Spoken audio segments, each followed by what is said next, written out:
Muy buenas tardes, ¿cómo les va? Hoy día vamos a hablar de cambio climático porque el Perú ha sido designado como la sede y el país anfitrión de la conferencia de las partes del convenio marco sobre cambio climático que se realizará a fines del año 2014 y eso significa un reto enorme del cual vamos a hablar con Eduardo Durán. Eduardo Durán es director general de Cambio Climático, de Certificación y Recursos Hídricos del Ministerio del Ambiente. Y en verdad es un buen amigo y es una persona que ha venido participando en las negociaciones de cambio climático mucho tiempo, por lo menos 5 años desde que existe el Ministerio del Ambiente. Bienvenido, Eduardo, ¿cómo estás? Muchas gracias, Jorge, un placer estar en tu programa. Acabas de llegar de Bonn. Así es, ahí el sábado en la noche he venido de las negociaciones de Bonn. O sea, Bonn acaba de decidir, ¿no? Como ya la prensa lo conoce, que Perú va a ser la sede y esto es lo que vamos a tratar de conversar hoy día, de la significación de esto. ¿Cómo te sientes? Me imagino que Bueno, con una responsabilidad muy grande por este, es un reto formidable, ya lo dijo Manuel, hicimos un video muy atractivo, muy interesante, y llegamos a presentarlo en la sesión de cierre el viernes pasado en Bonn. Y fue un impacto emocional para todo el mundo, para nuestros amigos de Latinoamérica, del Ah, Caribe. sí, porque el Sí, sí, ministro se dirigió a pero no solamente se dirigió de manera muy emotiva emotiva y vibrante, sino que además se mostraron imágenes pues, del Perú, de cosas muy bien hecho, el video muy rápidamente, en un día se hizo todo y ha dado una muy buena impresión de la capacidad organizativa del Perú. Y entonces piensan que vamos a hacer entonces una muy buena COP y yo creo que es posible hacerlo. Bueno, en verdad, para que Perú asuma esto, han habido una serie de negociaciones y de tensiones, porque como en este tipo de encuentros globales o citas globales, hay varios países, en este caso le tocaba a América Latina y el Caribe, que pretenden y quieren ser sede, ¿no? ¿Y Perú por qué ha sido elegido? ¿Por alguna razón especial desde tu...? Bueno, en realidad no elige la convención. La convención le da la oportunidad de forma rotativa a las regiones, América Latina y el Caribe, Europa Occidental, Europa Oriental, África y Asia, de de presentarse para de presentar propuestas para hacer sedes. Y cada región, en nuestro caso el GRULAC, se pone de acuerdo y propone un país o endosa una candidatura si hay una sola. En el año 2009, en el 2008, nosotros presentamos nuestra candidatura en Poznan, cuando estábamos con el ministro Braca ya, y México la presentó simultáneamente. Estuvimos negociando 6 meses hasta que, por una serie de razones, incluso conversaciones presidenciales, Perú le cedió el turno, declinó en favor de México la candidatura y México asumió y fue en Cancún, la exitosa reunión de Cancún. Eh, entonces nos quedamos 4 años más.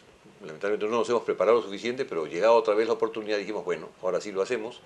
Presentamos nuestra candidatura con la anuencia del viceministro y del ministro, que sabían. Y me Presentamos la imagino que candidatura. del presidente. Era una expresión ¿no? de interés inicialmente, una expresión de interés solamente. Y eso es lo que ha venido corriendo durante varios meses, hasta que se dijo, bueno, ya esto hay que confirmarlo.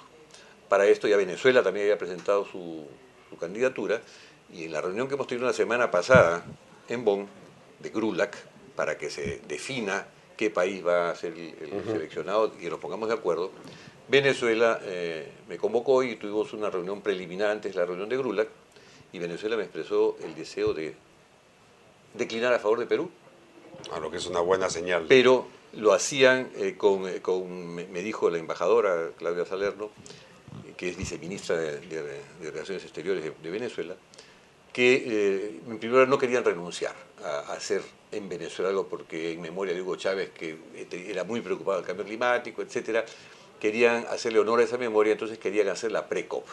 La pre-COP es una reunión de nivel ministerial, de menor número de participantes, son ministros básicamente, que se hace un mes y medio antes de la COP. Y que teóricamente es para dar las líneas políticas que debieran tener los delegados nacionales cuando llegue la COP.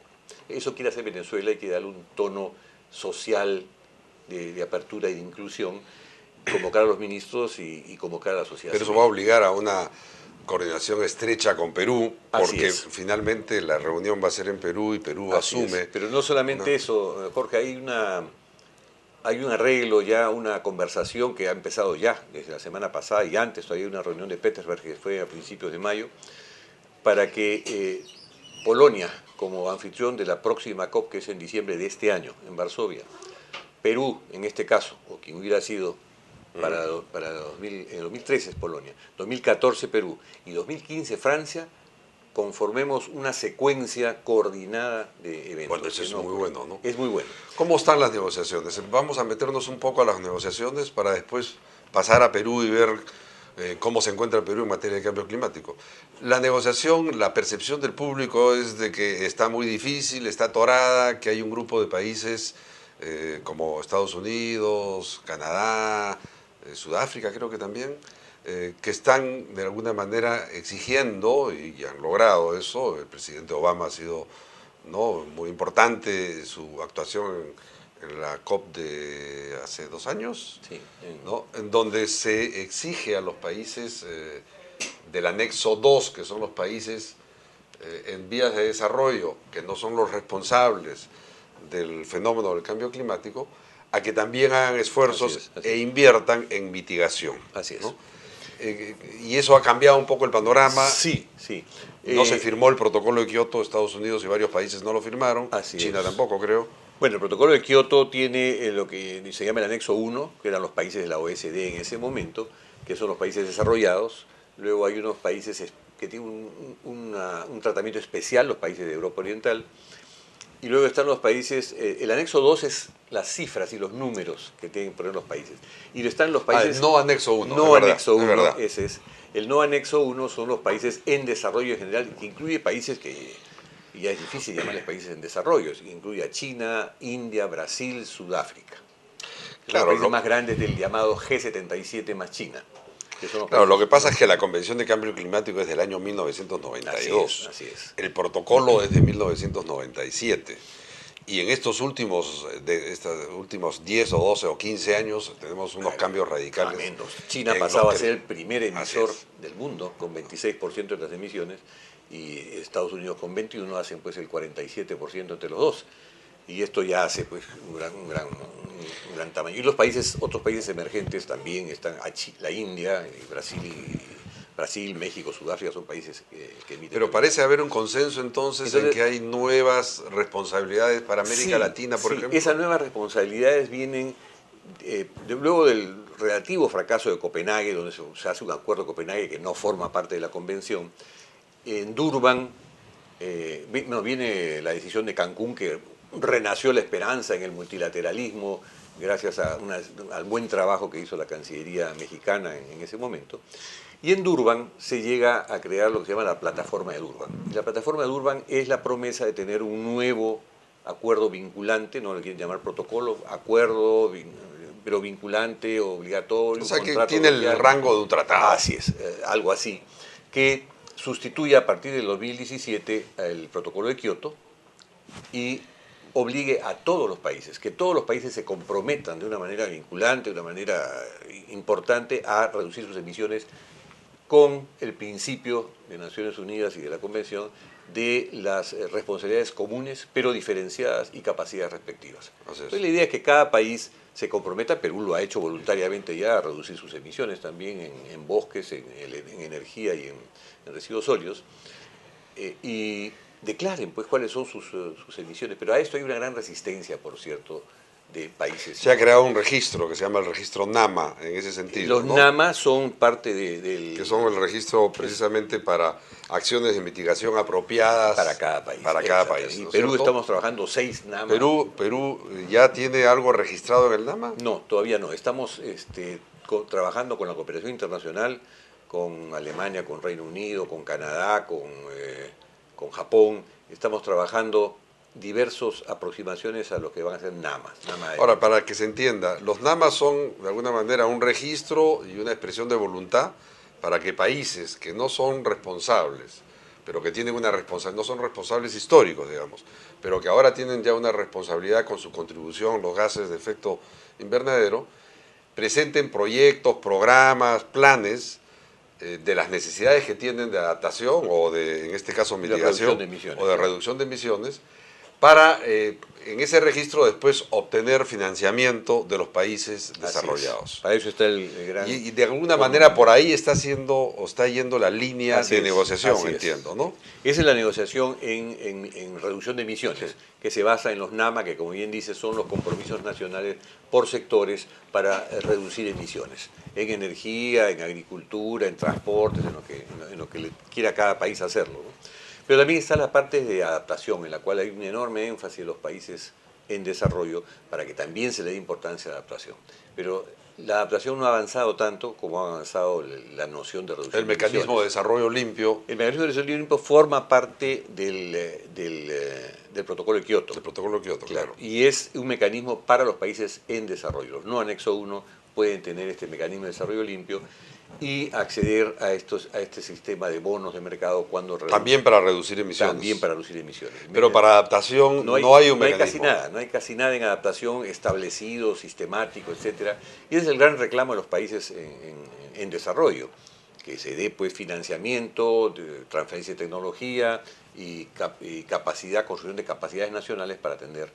Y es lo que llaman ellos los medios de implementación: financiamiento, tecnología y capacidades. Ahora, se había creado un fondo verde o de 100 mil millones al año con promesas, ¿no? La idea era que así, al año 2030 íbamos a tener 100 mil millones de dólares anuales. Pero ahora están hablando que era gradual hasta llegar a 100 mil millones, eso no es anual, etc. No se ha discutido, y ahora con la crisis mundial y crisis financiera de Europa, especialmente de Estados Unidos, también por cierto, ya hay cierta resistencia a poner cifras. A poner cifras y a renovar el compromiso, ¿no? Es una exigencia permanente. Pero hay recursos financieros importantes de muchos países que se invierten en países del sur o países como América Latina para proyectos de cambio climático, ¿o es muy poco lo que hay? No, hay un aporte relativamente importante.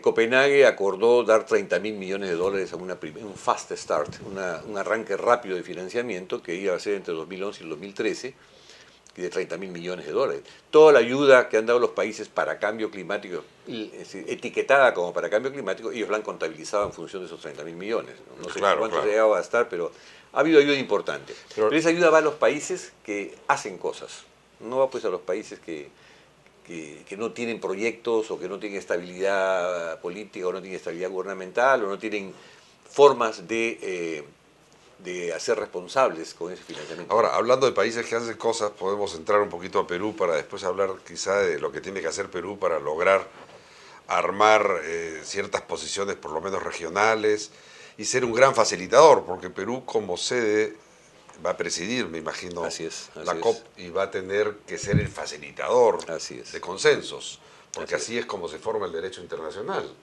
Todas las disciplinas especializadas, todo el derecho internacional, ambiental o no, se genera a través o se forma a través de consensos. Pero Perú, ¿qué cosa? Dos preguntas. Primero, a nivel de haber recibido flujos para proyectos concretos de cambio climático, ¿tienes alguna idea de cifras o de montos o más que cifras de proyectos que estén caminando con ese tipo de apoyo internacional? Sí, definitivamente hay un enorme apoyo internacional. Solamente el Ministerio del Ambiente tiene alrededor de 66 proyectos y calculo que serán a unos 300 o 400 millones de dólares en diferentes estados de gestión del proyecto. Para los siguientes años. En cambio años. Climático tenemos la mitad de eso, o sea, 32 proyectos de esos 60 y tantos están en cambio climático. Y en cambio climático estamos alrededor de 200 millones, incluyendo, por ejemplo, el Fondo para Inversiones Forestales, que son 50 millones y otros. Entonces, son cifras importantes. ¿Y por qué Perú? Perú resulta ser un laboratorio internacional de cambio climático. Es muy atractivo en términos de su diversidad geográfica, de su diversidad biológica, de su diversidad cultural, etc. Pero también es un país responsable en manejo de finanzas, es un país estable política y económicamente, y eso es atractivo porque la gente quiere poner dinero donde la gente responda. Claro. Entonces están haciendo muchos proyectos llamados pilotos, llamados experimentales, pero que están avanzando y formamos parte de algunos programas internacionales, como el programa MAPS de Sudáfrica, que estamos trabajando y que acá se llama Plan CC, planificación ante el cambio climático. Entonces hemos hecho un nuevo inventario de gases de efecto invernadero, estamos viendo en qué sectores se puede manejar mejor la mitigación, etcétera. Hay muy buenos avances. Y eso es en la parte técnica, pero en la parte política, Perú representa un puente político muy importante en Latinoamérica y en el mundo. Es por eso que esta noticia ha caído muy bien y los países europeos, Estados Unidos, están muy entusiasmados con que sea Perú la sede, porque es un país que no tiene una posición radical ni una posición difícil. Hacemos puente con los países andinos, hacemos puente con UNASUR, hacemos puente con la Amazonía, con ALBA, hacemos puente con la Amazonía. Estamos trabajando con Estados Unidos, también trabajamos con Europa, tenemos un buen comercio con China, tenemos tratados de libre comercio con casi todos los países. Entonces hay una promesa interesante de que Perú puede funcionar como un elemento de articulación política. Ahora, Perú va a tener que ponerse las pilas, porque Perú, por ejemplo, en materia forestal todavía sigue estancado, no avanza. Tenemos una ley forestal que no ha sido reglamentada, esto tiene ya un par de años.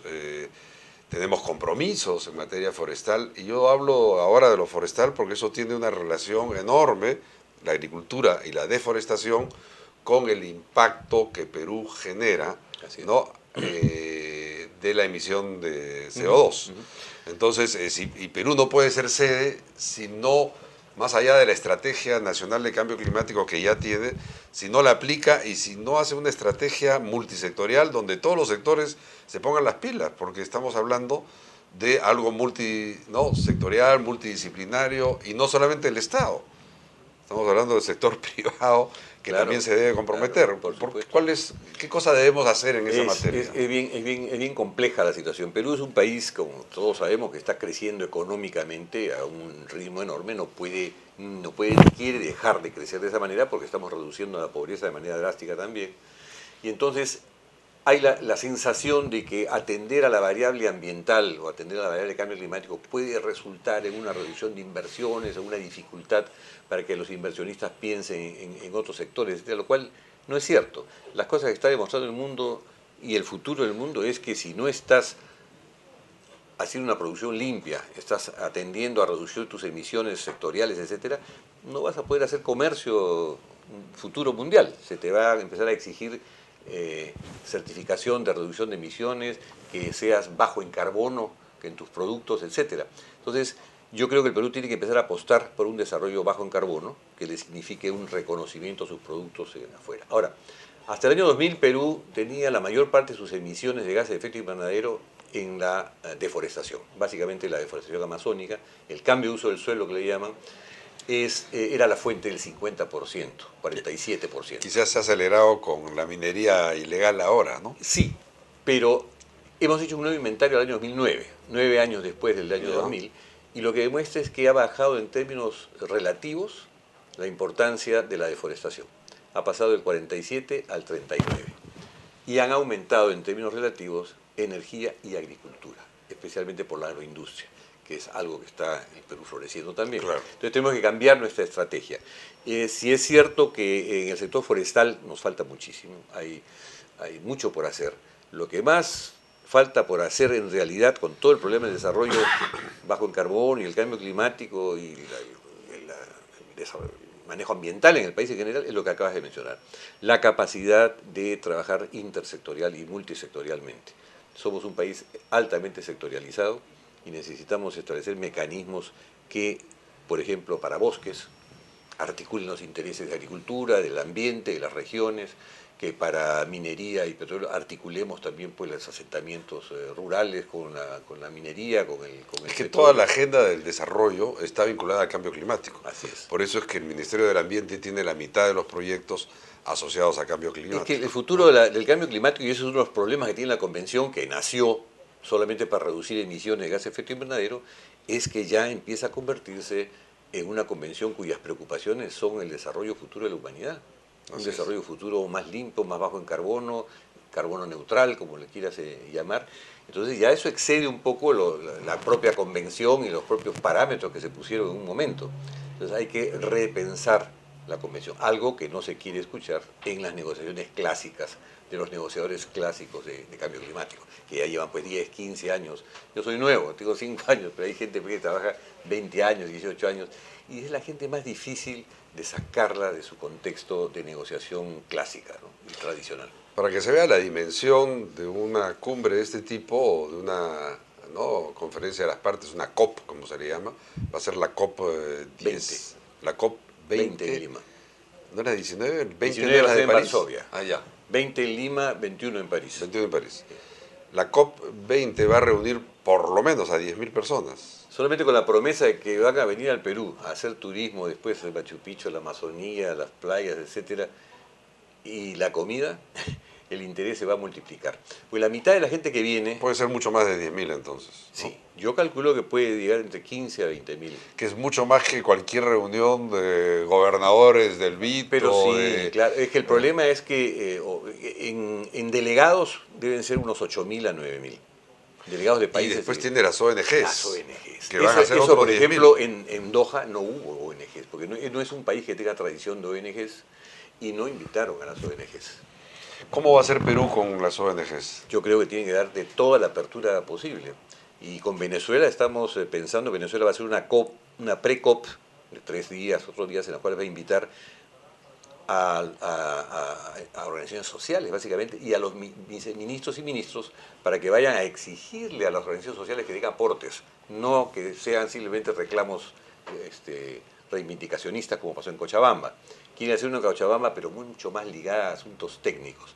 Que los ministros, pero eso es difícil de controlar. Bueno, los venezolanos van a pretender hacerlo, pero... van a querer hacerlo. Pero de todas maneras, las, yo creo que eso es refrescante para las negociaciones clásicas de cambio climático. Claro, Porque la sociedad civil se le escucha poco en cambio climático, se le invitan, van, escuchan, miran, pero no tienen mucha oportunidad de aportar. Entonces el escenario que vamos a imaginarnos para diciembre del 2014 es un espacio donde van a estar las negociaciones con los representantes de los estados y de los países miembros del convenio de cambio climático, y un espacio grande, cercano o compartido de alguna manera, para que estén las organizaciones no gubernamentales. Así es. Eso va a ser una suerte de fiesta. Eso en Cancún lo hicieron separadamente, quizás para mi gusto demasiado separados. En Brasil lo han hecho casi siempre. Las conferencias en Río han sido muy separadas unas de otras. Así es. Vamos a ver, depende también un poco del tema de seguridad, del venue, de la seguridad, del lugar donde vayamos a hacer, de los problemas de tráfico que pudiera haber. A veces va a convenir separar de repente en dos grupos de 10.000 personas máximo, o de 7.000 o 8.000 personas máximo. Eso ayudaría un poco a la logística. Pero la idea es incrementar, y es algo que viene pidiendo la sociedad civil en las negociaciones de un buen tiempo atrás, incrementar su participación, pero sobre todo su aporte estructurado y positivo, no simplemente de queja o de reivindicación. Hay una gran expectativa de que Perú sea también de países latinoamericanos. Nuestra institución participa de la Plataforma Climática Latinoamericana, que es un conjunto de organizaciones que trabaja para generar contenidos y posiciones desde América Latina en las negociaciones de cambio climático. Y está todo el mundo a la expectativa, ¿no?, de qué cosa puede hacer Perú que lo diferencie. Una de esas cosas es comprometerse, ¿no?, verdaderamente, no solamente de palabras, sino con acciones concretas, políticas y económicas, con el cambio climático. ¿Qué cosa va a sugerir el Ministerio del Ambiente en esta línea? Perú, el Ministerio del Ambiente, que es el que representa mayormente a Perú, la Consellería también acompaña, ha creado, junto con otros 5 países de Latinoamérica y del Caribe que tienen posiciones similares de consenso y de reconocimiento de que tenemos que apoyar todos la reducción de emisiones, todos nos vamos a comprometer en la medida de nuestras posibilidades y responsabilidades, a trabajar con Chile, Colombia, Costa Rica, Panamá, Guatemala y Perú, los 6 países, en tener una plataforma compartida que empuje a las negociaciones, a este reconocimiento, a esta implementación de la plataforma de Durban, y a evitar estas posiciones un poco duras en la negociación que impiden llegar a acuerdos globales. Este grupo de países tiene una posición de consenso, de búsqueda de consenso, de búsqueda de puente entre posiciones irreductibles o intereses, que también los hay. Obviamente sin renunciar a las responsabilidades diferenciadas, ¿no? No, no, no. Hay responsabilidades Claro. comunes pero diferenciadas. Ese Obviamente ese básico. principio no se va a mover, Claro, evidentemente. claro, claro. Pero la estrategia nacional nuestra va a tener que aterrizar y el Ministerio de Economía y Finanzas, y el Ministerio Produce, Y Relaciones energía, Exteriores, transportes, Agricultura. vivienda, claro. Es decir, todo el mundo va a tener que revisar un poco sus políticas, porque si no, podemos hacer un papelón, ¿no? No, difícilmente vamos a poder hacer un papelón porque la presidencia tiene el rol simplemente, como tú has dicho, de facilitar. Y vamos a facilitar lo que se pueda. Además, mucho dependemos de cuánto se avance en Varsovia y cuánto se avance el próximo año. Es un albur. A veces las COPs llegan a un punto en el cual ha avanzado mucho durante el año, entonces te entregan una cosa muy dura de pelar, como ha pasado pues, en Doha, como ha pasado en Durban. Cancún fue un avance. Entonces, Perú va a actuar bien, porque no le toca presionar a nadie, sino hacer de articulación. No, es difícil fallar en eso, pero se puede fallar, ¿no? No, claro, pero de todas maneras se requiere ese compromiso. Vamos a seguir en este programa el tema de cambio climático. Nos interesa mucho por su diversidad, ¿no? La diversidad de impactos, porque porque el Perú es el país, uno de los países más muy vulnerable. Creo que está en los primeros 20, así ¿no? es. Países vulnerables, y porque tenemos muchas cosas que hacer y que aportar, ¿no? Así es. Hay un trabajo que se está haciendo de cómo es que ya las poblaciones indígenas, andinas sobre todo, están reaccionando al cambio climático para el manejo de sus cultivos. Claro, y esos son conocimientos que se van a tener que de alguna manera sistematizar y registrar. Esa es una de nuestras posiciones permanentes. Cuando hablamos de tecnología para el cambio climático, decimos, nosotros tenemos tecnologías ancestrales, tecnologías tradicionales de manejo del agua, de manejo del suelo, de manejo de recursos, de adaptación de especies, etc. Esas tecnologías y ese conocimiento tenemos que incorporarlo y con tecnologías modernas combinarlo para tener soluciones nuevas que nacen de nuestra realidad peruana, realidad nacional latinoamericana. Eduardo, entonces, terminando, porque se nos acabó el tiempo, ¿qué mensaje final tienes sobre este tema, especialmente que tenemos que sensibilizar al presidente de la República, ¿no? El presidente de la República está ya enterado, ya ha aceptado llevar adelante este proyecto. Tenemos que sensibilizar ahora a nuestra gente de finanzas y economía para entender que esa es una inversión valiosísima para que Perú se posicione al nivel de un país de primer mundo. Y que puede generar, en mi concepto, mucho más impacto noticioso que, por ejemplo, el Rally del Dakar, ¿no? Pero definitivamente. O sea, esto es mucho más importante, más trascendente. Mucho más trascendente, política, económica, social. Es decir, todo está en bandeja como para que Perú... Se nos han acercado países como de Europa y Estados Unidos a decirnos que están interesados en apoyar a Perú como un elemento que puede realmente convertir esta COP en un elemento de negociación importante. Lo que necesitamos es ahora aterrizar políticas e implementar esas políticas. Tomar en serio el tema, creo que podemos hacerlo, tenemos capacidades en el Perú que no estamos usando suficientemente, podemos hacerlo y hay que pedir pues, a todo el mundo que ponga el hombro, porque los réditos son muy altos, tanto en posicionamiento del Perú como en inversiones verdes que pueden venir después. Así es, hay mucho recurso que se va a poder obtener y que va a obtener Perú en la preparatoria para hacer proyectos. Cambio climático e inversión privada va a ser el tema de la pre-COP que va a hacer Polonia en octubre de este año. Cambio interesantísimo.